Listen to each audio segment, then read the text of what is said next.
सहनाववतु सहनौ भुनक्तु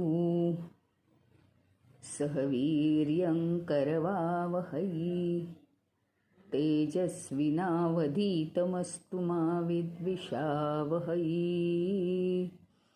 ॐ शान्ति शान्ति शान्तिः। गुरुर्ब्रह्मा गुरुर्विष्णु गुरुर्देवो महेश्वरः गुरुरेव परं ब्रह्म तस्मै श्री गुरवे नमः। ॐ पार्थाय प्रतिबोधितां भगवतां नारायणेन स्वयं व्यासेन ग्रथितां पुराणमुनिना मध्ये महाभारतम् अद्वैतामृतवर्षिणीं भगवतीम् अष्टादशाध्यायिनीम् अम्ब त्वामनुसन्दधामि भगवत् गीते भवद्वेषिणीम्। नमोऽस्तु ते व्यासविशालबुद्धे फुल्लारविन्दायतपत्रनेत्र येन त्वया भारततैलपूर्णः प्रज्वालितो ज्ञानमयः प्रदीपः। प्रपन्नपारिजाताय स्तोत्रवेत्रैकपाणये ज्ञानमुद्राय कृष्णाय गीतामृतदुहे नमः। सर्वोपनिषदो गावो दोग्धा गोपालनन्दनः पार्थो वत्स सुधीर्भोक्ता दुग्धं गीतामृतं महत्।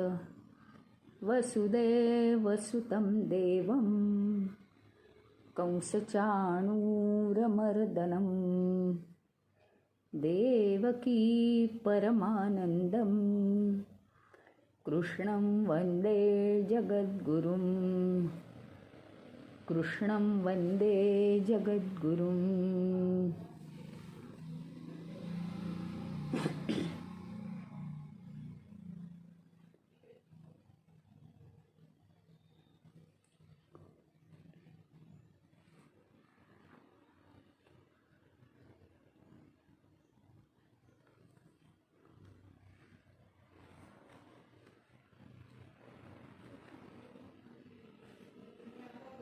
अथ चतुर्दशोऽध्यायः। श्रीभगवानुवाच परं भूयः प्रवक्ष्यामि ज्ञानानां ज्ञानमुत्तमं यज्ञात्वा मुनयः सर्वे परां सिद्धिमितो गताः। यज्ञात्वा सर्वे पुरुषः, जे जाणल्यावर सर्वे मुनयः, जे जाणलं असता सगळे मुनी पराम सिद्धिम इतः गतः, पूर्णतेला गेले सगळे मुनी, सगळे ऋषी मुनी। अशी एक गोष्ट आहे की ती जाणली असता ते पूर्णतेला गेले। ज्ञानानां परम उत्तमम ज्ञानम, म्हणजे सर्व ज्ञानांमधलं अतिशय श्रेष्ठ आणि उत्तम असं ज्ञान आहे हे। भूयः प्रवक्ष्यामि, ते पुन्हा एकदा मी सांगतो आणि ते आता तू लक्ष देऊन ऐक पार्था।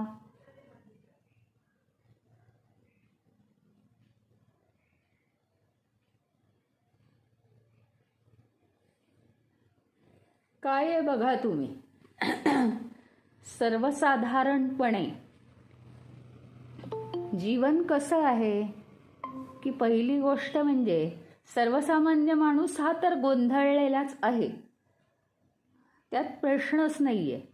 त्याचं कारण एक गोष्ट, त्याला ज्ञान नाही आहे.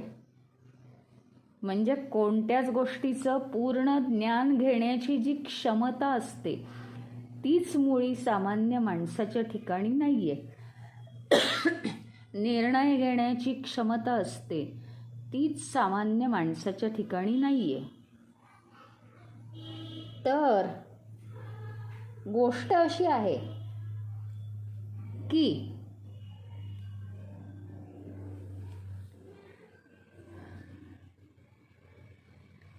सर्वसाधारणपणे सामान्य माणूस खूप गोष्टी एकत्र आल्या की गोंधळून जातो. परंतु आता दुसरी गोष्ट की जो मनुष्य ज्ञानी आहे तो ते ज्ञान आठवून सुद्धा मग हे असं आहे तसं आहे तरी मग असं का होतं अशा विचारांनी बेचैन असतो.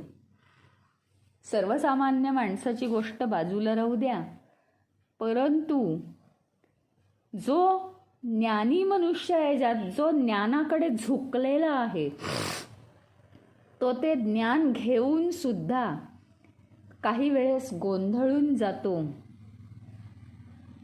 की असं जरी आहे तरी तसं का घडतं, आणि मग त्याला मार्गदर्शनाची आवश्यकता आहे.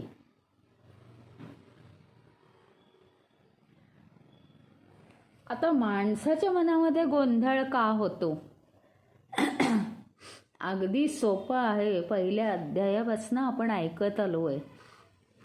हे सगळं एकदा रिवाईज का झालं पाहिजे की तिथूनच सगळे प्रश्न आहेत. म्हणून का गोंधळ होतो माणसाच्या मनामध्ये?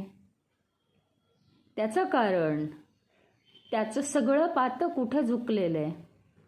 बाहेर. मन हे अंतःकरण इंद्रिय, अंतर इंद्रिय, आणि मन अंतर इंद्रिय असताना म्हणजे त्याची आत जागा असताना ते जर बाहेर निघून गेलं सारखं विषयांबरोबर, तर काय होणार? आणखीन गोंधळच उडणार ना. ती खुर्ची जी आहे अंतर इंद्रियांमध्ये, मनाची जी खुर्ची आहे ती रिकामी राहते. आणि काय होतं तिथे? जी एक अंतर इंद्रियांची लिंक आहे ती पूर्ण न झाल्यामुळे मनाच्या जागेवरती मिसिंग लिंक तयार होते. मिसिंग लिंक होते म्हणजे काय?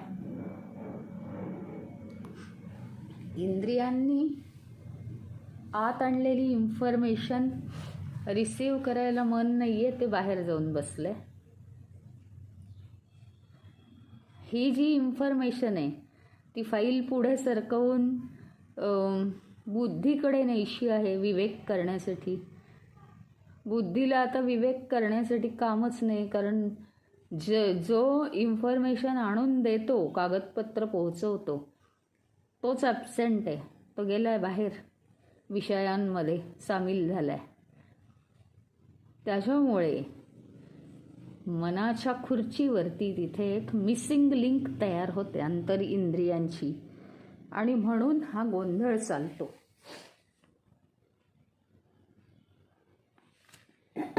या गोंधळातून काय काय घडतं? मनुष्याला बाहेर बाहेर राहायलाच बरं वाटतं, ते सोपं पडतं, मग जास्त कष्ट नको, आणि तो मायामोहामध्ये जास्त जास्त बुडू लागतो हळूहळू.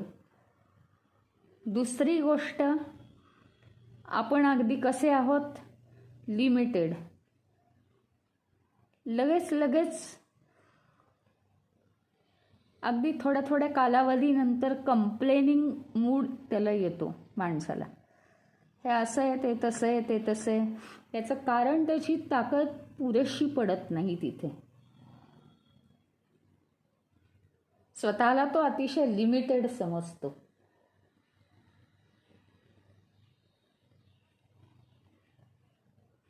आणि मग हळूहळू त्याचं जीवन हे दुःखांचं जीवन होत जातं. आणि मग तो हे जे आपलं दिव्य रूप आहे तेच मुळी कायमचं विसरून जातो.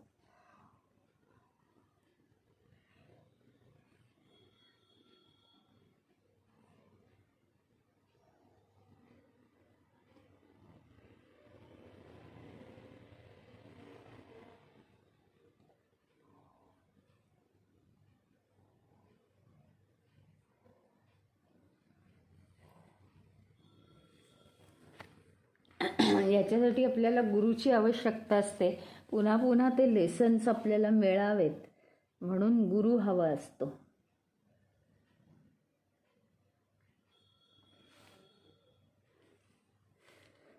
आणि या अध्यायाची सुरुवात झाली आहे. भगवान म्हणतात मी तुला पुन्हा सांगतो.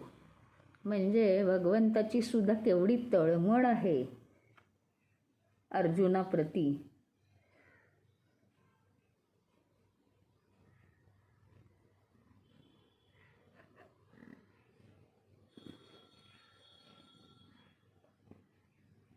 मी तुला सांगतो म्हणजे काय? परमश्रेष्ठ तत्व सांगायला सुरुवात केली नाही.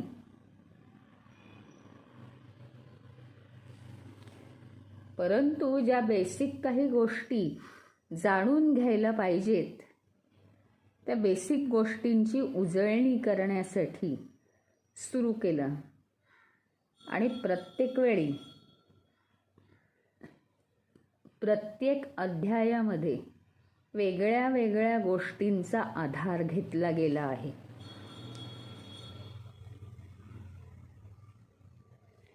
आता इथे काय सांगतायत या श्लोकामध्ये? आपण अर्थ पाहिला, श्लोक बघितला, अर्थ बघितला.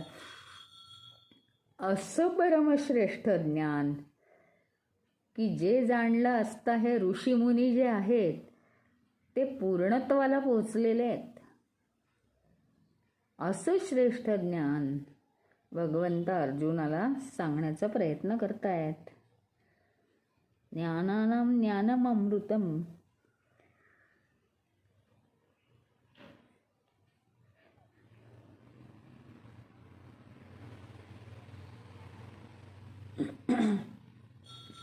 आणखीन एका अंगाने या अध्यायात आपल्याला अभ्यास करायचा आहे. ते म्हणजे काय? माणूस असाच का वागतो, तसाच का वागतो? आपल्या सगळ्यांच्या तोंडावर आहेत उत्तरं, त्याच्या वासना आहेत. परंतु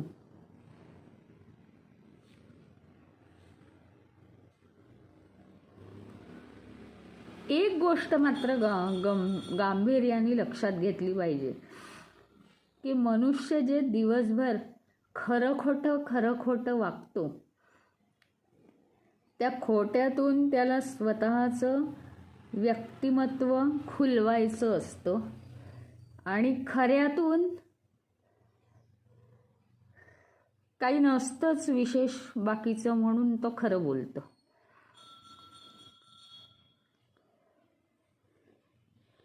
तर काय होतं म्हणजे माहिती का? जे काही माणूस वागतो त्याचा सतत त्याच्या सूक्ष्म शरीरावर परिणाम होत असतो.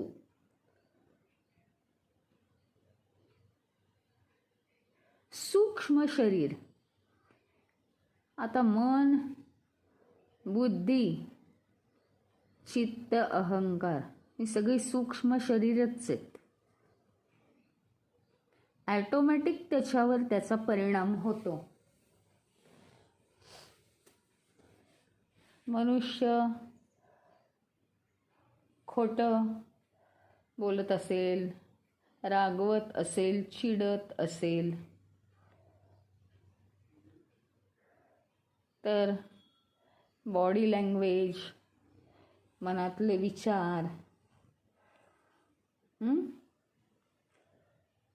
वाणी, या सगळ्या गोष्टींवर त्याचा परिणाम होतो आणि तशा तशा पद्धतीने तो वागू लागतो.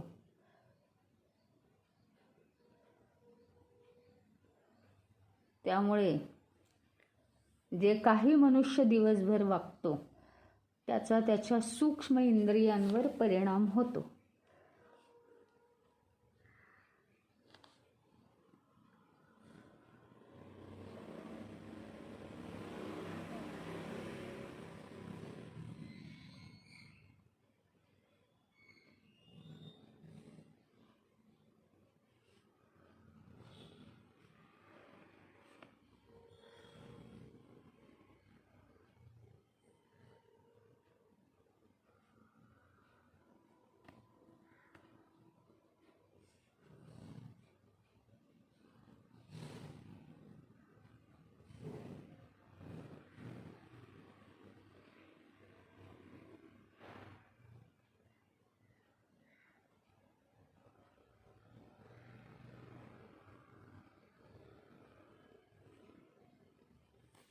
माझा ह्याच्यासाठी तयारी केली पाहिजे. आपण घेतलेलंच इतके अध्याय, आपण ज्ञान घेतोच आहोत आजूबाजूचं. त्याच्यासाठी प्रकृती म्हणजे काय आहे, त्याचे नियम काय आहेत, त्याची रहस्य काय आहेत, चैतन्य म्हणजे काय आहे, सर्वांभूती परमेश्वर पाहायचा म्हणजे काय आहे, साक्षी होऊन पाहायचं म्हणजे काय आहे, भूतकाळ विसरायचा म्हणजे काय आहे, अनेक गोष्टी आहेत.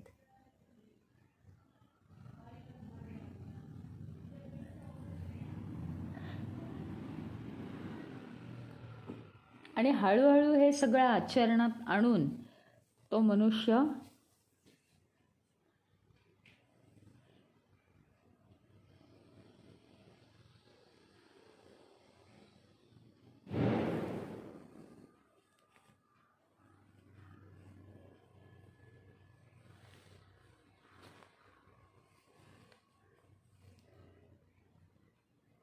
पूर्णत्वाचा प्रवास करायला सुरुवात करतो.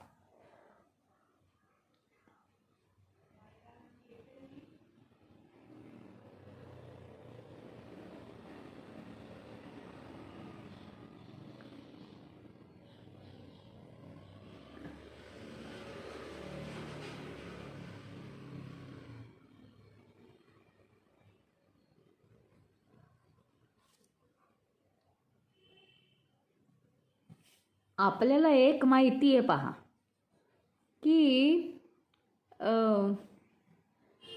एक अवस्था जर यायची असेल,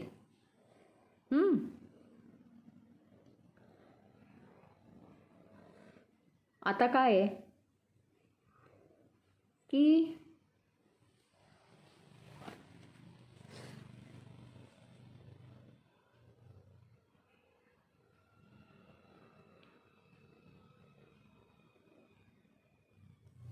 मी काहीतरी एक छान तयारी करते आहे. एका फंक्शनची तयारी करते आहे. एक गोष्ट आहे ही. आणि रात्री 8 वाजता माझी गाडी आहे लांबच्या प्रवासासाठी. ही दुसरी गोष्ट आहे. तर मला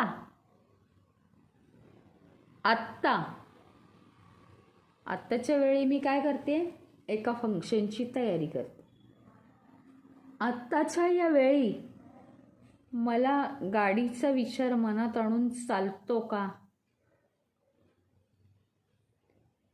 फंक्शनची तयारी म्हणजे इतर माणसं येणार आहेत आत्ता 5-5:30ला. मग झाली आहे का माझी तयारी? काय काय अजून व्हायचंय, काय काय बेस्ट केलं पाहिजे, मला हा सगळा विचार आत्ता करायचा आहे. ते चालू आहे माझं आणि मी करते. आता 8 वाजले आणि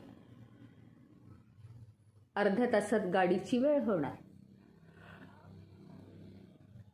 आता गाडी प्रवासाला काय काय लागणार हे सगळं घेतलं का, ह्याच्याशिवाय मी फंक्शनला काय काय तयारी केली होती हा विचार मी आत्ता करू शकणार नाही. हे सांगण्याचा एक उद्देश आहे. तुम्ही म्हणाल यात काय विशेष, सांगण्याचा एक उद्देश आहे. आपण खरंच तसं करतोय का?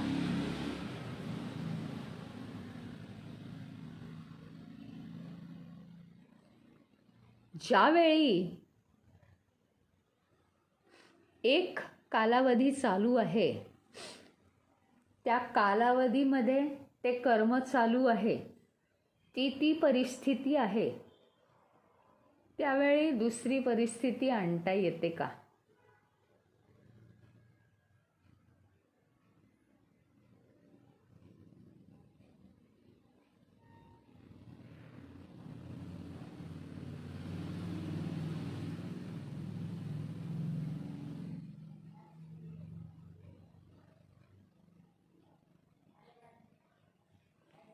एका वेळी एक चालू असताना दुसरी परिस्थिती आणता येत नाही.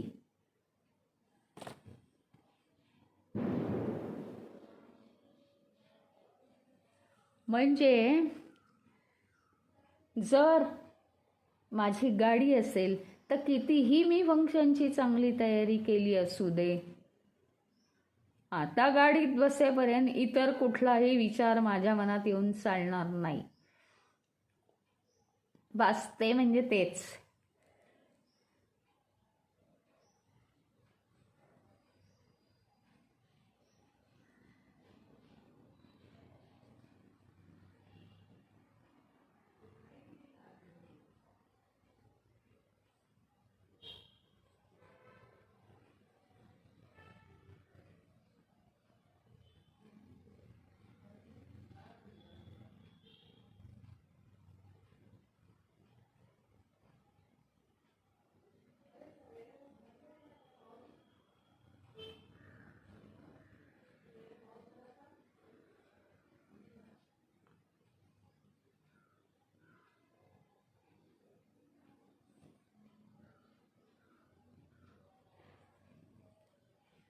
जीवनात हे असंच आहे सगळं.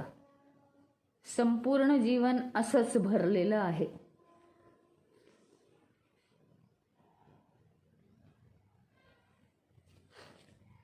लहानपणी अतिशय बालवय असतं. शाळेत जाऊ लागल्यावर बालवय पूर्णपणे सोडून द्यावं लागतं. एक अवस्था सोडूनच द्यावी लागते किती आवडली तरी. नाही मी अजून बाटलीनीच दूध पिणार असं त्या मुलांनी म्हटलं तरी आई मारते त्याला.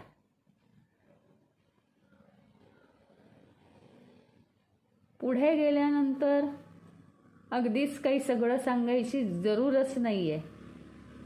तरुणपण आल्यानंतर आधीच्या सगळ्या अवस्था मोठ्या आनंदाने आपण सोडून देतो.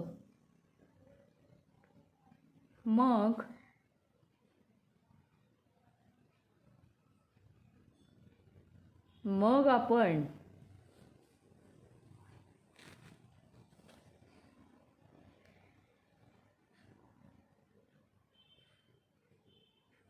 पुढे का बदलत नाही? मी म्हणजे मी, व्यक्ती म्हणजे व्यक्ती, अहंकार म्हणजे अहंकार आणि जिवंत म्हणजे जिवंतच पाहिजे असं का वाटतं आपल्याला? जे जसं असेल तसं ते असेल, ते काही नाकारत नाही आम्ही.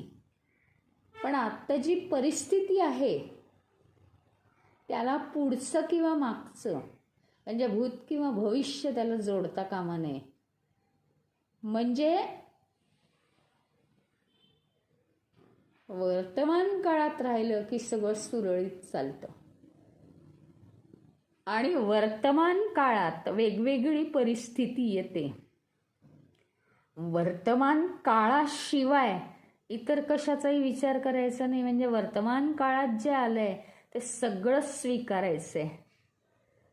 त्याच्याशिवाय दुसरं काहीही स्वीकारायचं नाहीये.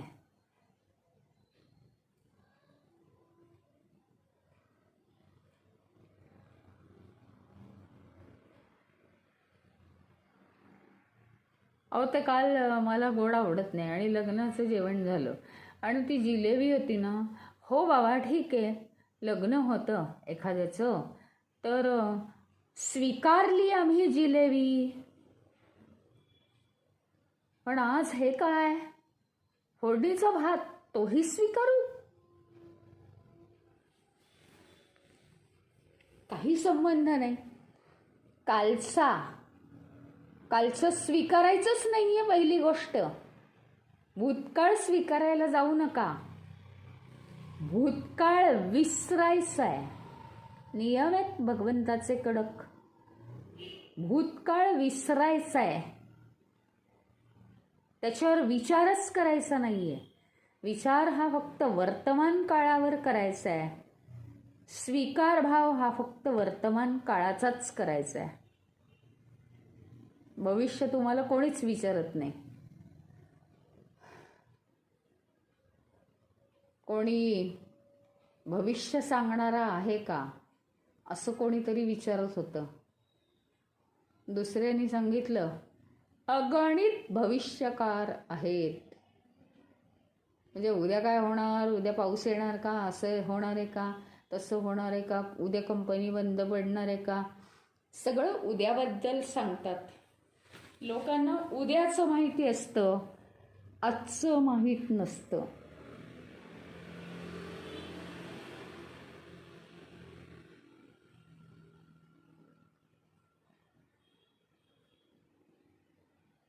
त्याच्यामुळे वर्तमान काळावरती योग्य मनन आणि सतत भगवंतांनी दिलेलं योग्य ज्ञान, ह्याच्यामुळे आपल्या जीवनातली सगळी खोटी मूल्य काढून टाकायची आहेत. कशाने मला बरं वाटतं, कोणी मान दिलं तर बरं वाटतं, नाही. वर्तमान काळाशी माझं काम आहे, बाकी माझं कशाशीही काम नाही.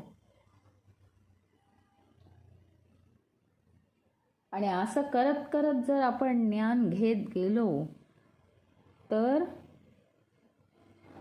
आपण विकसित होत जाऊ.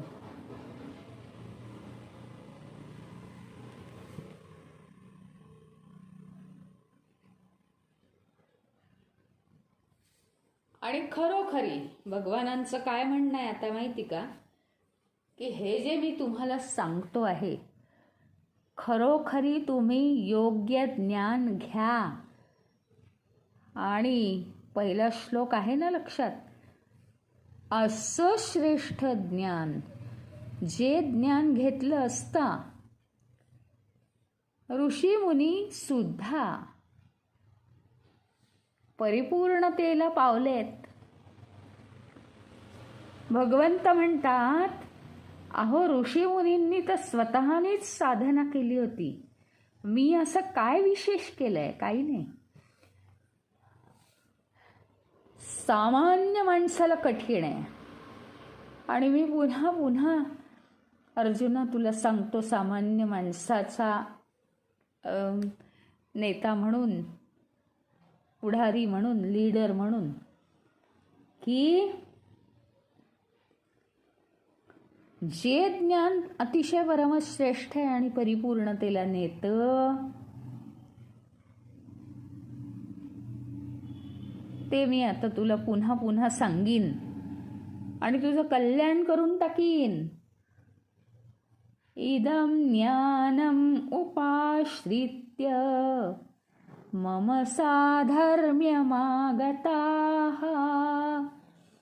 सर्गेऽपि नोपजायन्ते प्रलयेन व्यथन्ति ते व्यथन्ति च.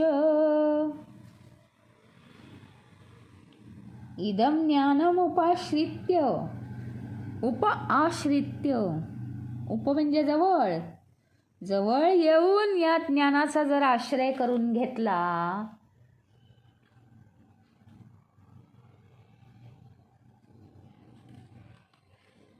सर्गे अपि न उपजायन्ते,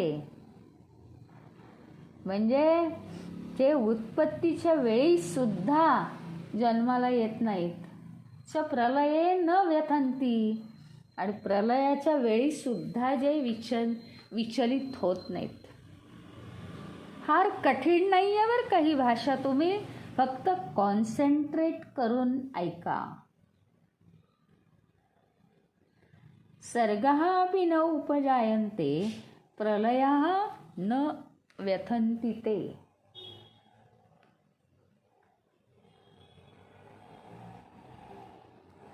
म्हणजे काय? जे उत्पत्तीच्या वेळी सुद्धा जन्माला येत नाहीत म्हणजे काय? जे स्वतः चैतन्यच असतात आणि ते जन्माला येण्याचा प्रश्न नसतो, ते असतातच तिथे. अर्थ नाही कळला तर विचारा. ते तिथेच असतात. म्हणजे ज्यावेळी उत्पत्ती होत असते त्यावेळी आपण म्हणतो काही जन्माला येतात मानव. म्हणजे जन्माला येतात त्यांना मृत्यू आहे की नाही. परंतु जर आपण सतत आत्मप्राप्तीची तयारी केली तर कदाचित पुढच्या जन्मात अशी तयारी होते की उत्पत्तीच्या वेळी ते तिथे नसतातच, म्हणजेच ते निर्माण होत नाहीत, तर ते तिथेच असतात, फक्त ते दिसत नाहीत सर्वसामान्यतः. आणि प्रलय होत असताना म्हणजे विनाश होत असताना त्यांचा नाश होत नाही, ते परिपूर्णतेला पोहोचतात. अशांबद्दल मी तुला सांगतो, ते कधीही विचलित होत नाहीत.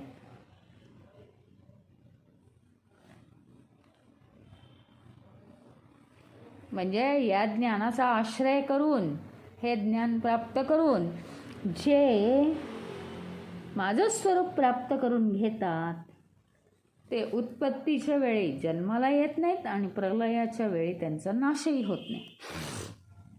ह्याचा अर्थ इतर लोकांप्रमाणे जन्माला येणे आणि मृत्यू पावणे काहीही न करता असं त्यांचं होत नाही, तर ते ऋषीमुनींसारखे होतात आणि साधना करून परिपूर्णत्वाला जातात.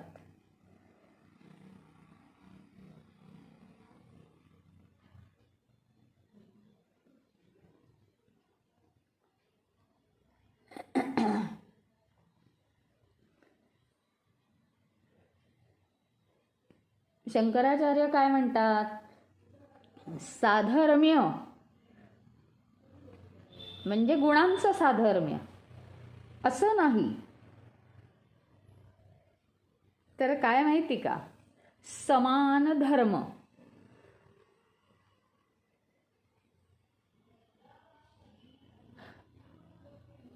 हे बघा, आपल्याला जर आत्मप्राप्ती करून घ्यायची असेल तर हे आत्मतत्व कसं आहे?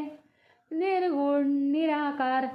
तर ज्यावेळी आपण साधना करतो त्या साधनेच्या वेळी आपण पण अर्धा तास निर्गुण, निराकार झालं पाहिजे का नाही? त्या आत्मतत्वासारखं. याला म्हणायचं साधर्म्य.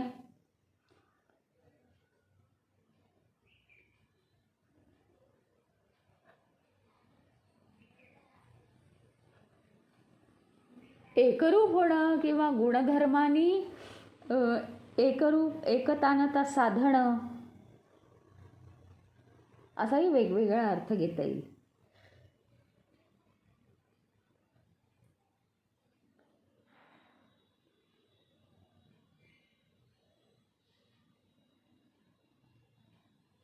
ज्या ज्या अवस्थेत आपण असतो त्या त्या अवस्थेशी आपण एकरूप होतो. मग आता काय केलं पाहिजे?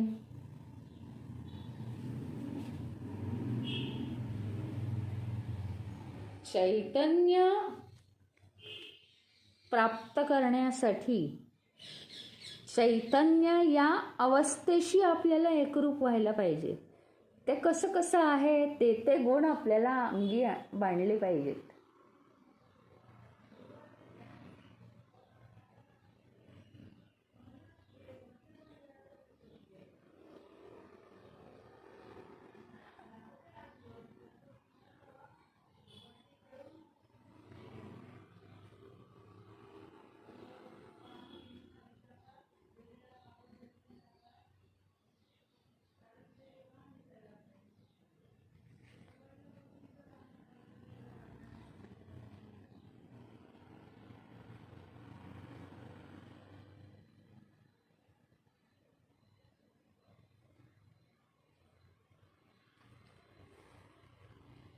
आपलं सगळं जीवन कसं आहे?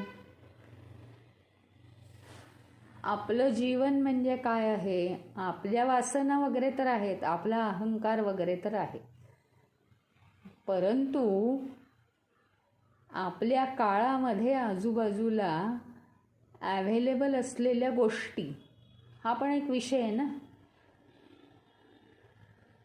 आपल्या काळामध्ये आजूबाजूला अव्हेलेबल असलेल्या गोष्टी, हा पण एक विषय आहे.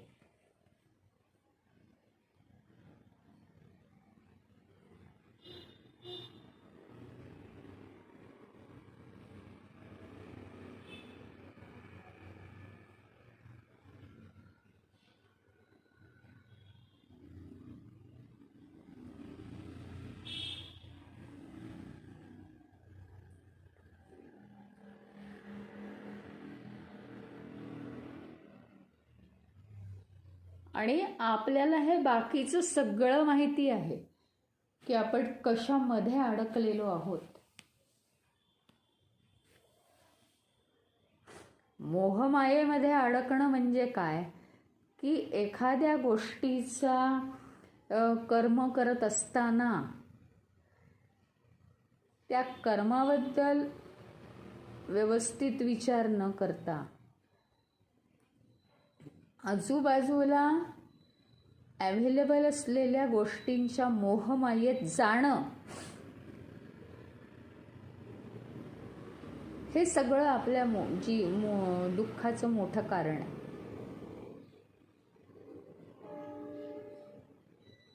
आणि जर यातनं जर आपल्याला मोकळं व्हायचं असेल तर बाकीचं तर अनंत गोष्टी आहेत,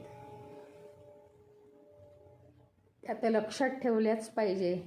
अहंकार कसा दूर करायचा, समर्पित कसं व्हायचं, कर्म कसं करायचं, फळ कसं मागायचं नाही, अनंत गोष्टी आहेत या.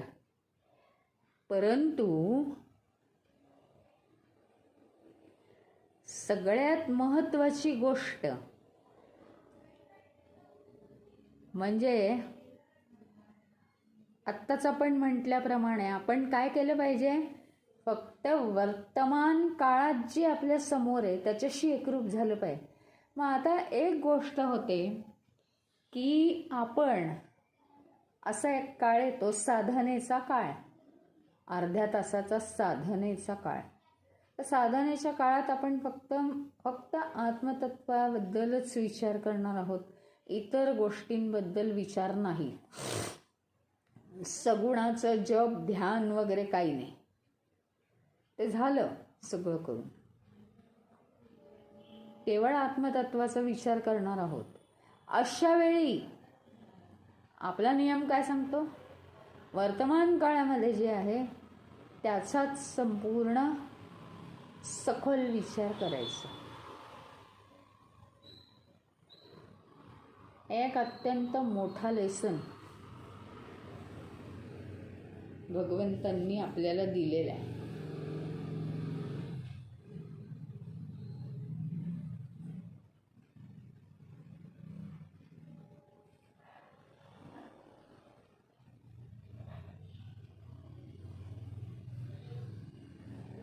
एक आपण जाणून घेतलं पाहिजे की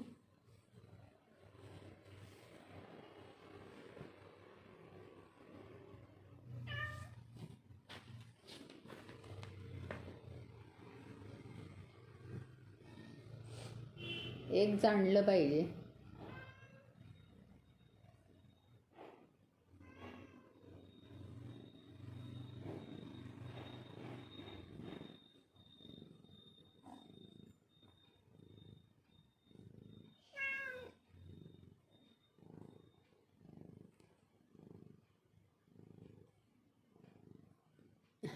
बेसिक गोष्टी लक्षात ठेवायच्या.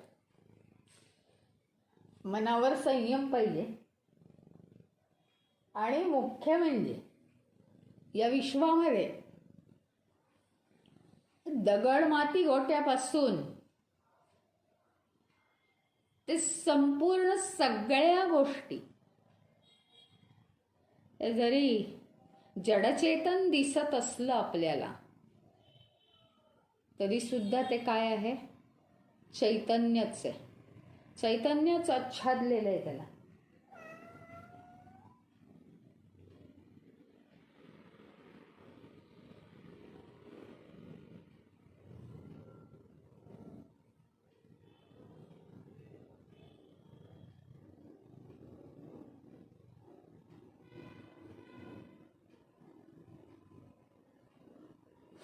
आणि परत मागचे सगळे अनुभव अध्यायांचे, त्याचं कारण आपण पाहिलंय की इतकं जरी सगळं झालं तरी प्रकृतीतल्या प्रत्येक गोष्टीशी आपण तादात्म्य पावण्याची आपल्याला सवय आहे. त्यामुळे प्रकृतीत जर आपल्यासाठी दुःख आलं तर त्या दुःखाशी सुद्धा आपण तादात्म्य पावतोय हे आपल्या लक्षात येत नाही. आणि म्हणून अशा पद्धतीने चुकीचं संवेदनशील होणं प्रकृतीबद्दल हे अज्ञानाचं लक्षण आहे.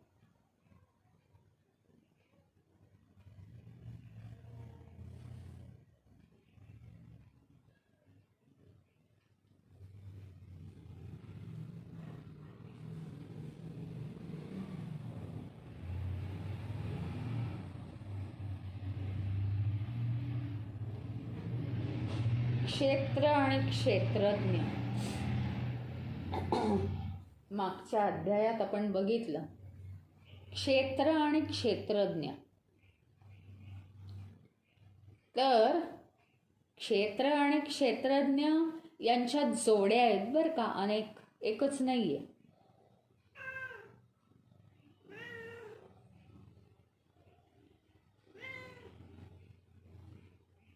तर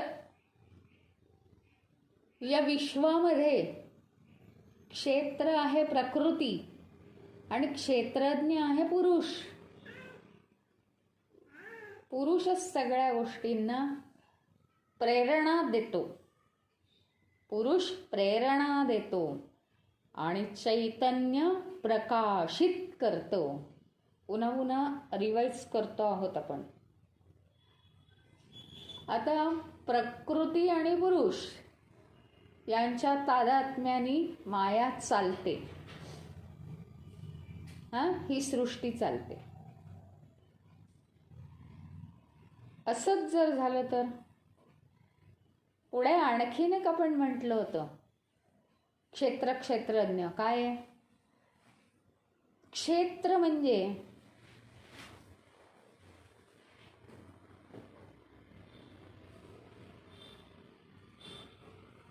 शरीर,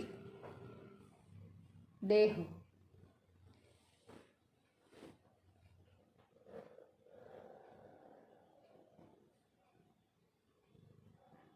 आणि क्षेत्रज्ञ म्हणजे त्या क्षेत्रामध्ये काम करणारा,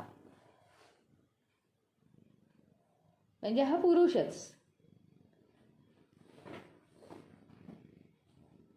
मग तो काय काम करतो तर सगळ्यावर संयम ठेवतो. याच्यासाठी आपल्याला प्रयत्न करावे लागतात. एक उदाहरण देते. उन्हाळ्यामध्ये बर्फ लागत असतो आपल्याला, फ्रीजमध्ये बर्फ बनतो. हे काय आहे? ज्ञान आहे, ज्ञान. पण फ्रीजमध्ये बर्फ बनतो म्हणजे काय? फ्रीजमध्ये जे पाणी ठेवलं जातं त्याचा बर्फ बनतो. मग ते ठेवावं लागेल. म्हणजे इथे अशा गप्पा मारून उपयोग नाही की क्षेत्र म्हणजे समजा देह असेल, देह मन बुद्धी हे क्षेत्र असेल, तर चैतन्य सगळं काही करतं किंवा तो पुरुषच सगळं काही करतो, तो क्षेत्रज्ञ आहे. मग आम्ही कशाला काही करायचं? म्हणजे पुरुष आणि आम्ही वेगळे आहोत का ही पहिली गोष्ट.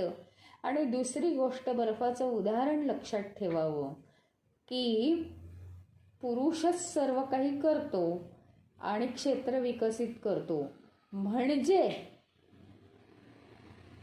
त्या पुरुषाला ते करण्यासाठी तशी जमीन सुपीक करून दिली पाहिजे का नाही? म्हणजे शेवटी काय करायचंय, आमचा विकास हा या भगवंतांनी दिलेल्या ज्ञानापासून आम्हाला स्वतःकडून करून घ्यायचा आहे. नेहमी लक्षात ठेवायचं, फ्रीजमध्ये बर्फ पाणी ठेवल्याशिवाय त्या पाण्याचा बर्फ होणार नाहीये. गॅसवर अन्न शिजतं, अरे पण योग्य त्या पद्धतीने ते अन्न ठेवावं लागतं ना. अन्न शिस्त म्हणजे आणा दुकानातून, पाणी घालून ठेवून द्या, असं नाही आहे. त्याला प्रोसेस आहे ना. तसं आहे. म्हणजे होतं तर आम्ही काय करायचं मग? ते होतच आहे, असं नाही होत. अन्नाने पोट भरतं, अरे पण त्या अन्न जे आहे ते उचलून तोंडावर नेऊन पोटात घालावं लागतं. याचा अर्थ स्वतःवर कंट्रोल ठेवून स्वतःचा प्रोग्रेस केल्याशिवाय काहीच होणार नाहीये.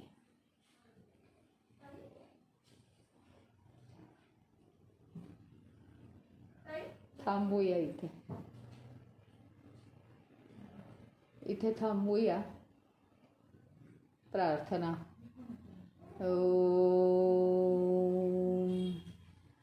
ओम पूर्णमद पूर्णमिदं पूर्णात् पूर्णमुदच्यते पूर्णस्य पूर्णमादाय पूर्णमेवावशिष्यते. शांति शांति शांति. हरि ओम. श्री गुरुभ्यो नमः. हरि ओम.